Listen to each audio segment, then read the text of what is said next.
Moammar Gadhafi was just a 27-year-old army officer when he took power in 1969 after a military coup against Libya's king. He quickly gained an outspoken reputation, highly critical of the West. He no longer wore a military uniform. He played up his Arab pride and tried to unite the Arab world. Later, his flashy accessories, rambling speeches, and female bodyguards made him an eccentric leader on the world stage. Gerald Post is the director of the political psychology program at George Washington University. We tend to focus on his eccentricities, but having said that, for the most part, he has been really rather effective, especially on international platforms. Gadhafi created a social, political, and economic system called Jamahiriya, Arabic for the state of the masses. He outlined his philosophy in his famous Green Book. He called for a country without institutions, run by the people and led by him. But Daniel Surwer of the Middle East Institute says it never worked that way. He was somebody who taught the Libyans that they should form councils to govern themselves. He didn't allow them to govern themselves. It was one-man rule.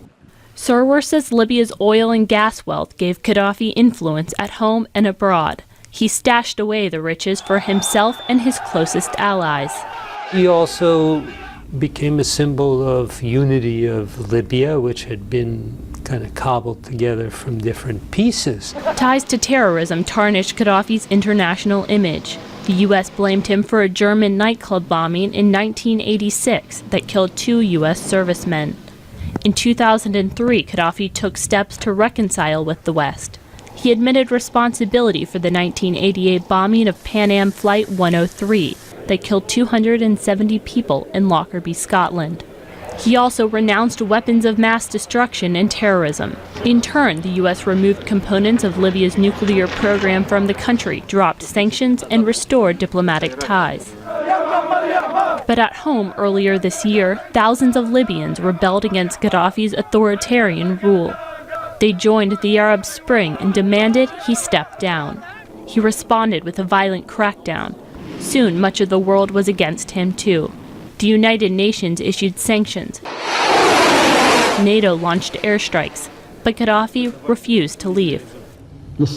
There is a conspiracy to control the Libyan oil, to control the Libyan land, and to colonize Libya again. This is impossible, and we will fight until the last man and woman to defend Libya. It was always about him, Daniel Surwer and Gerald Post say. He has this internal image of himself.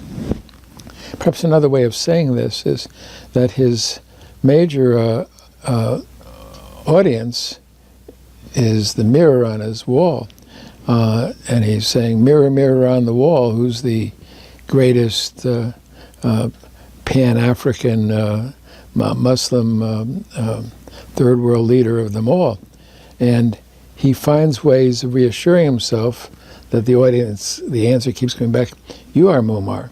It'll be a legacy of autocracy, of resistance to democracy, of really foolishness and delusional foolishness for many people. In the end, Moammar Gadhafi, the young army officer of nomadic parents who touted himself as a unifier, unified many Libyans against him. JulieAnn McKellogg, VOA News, Washington.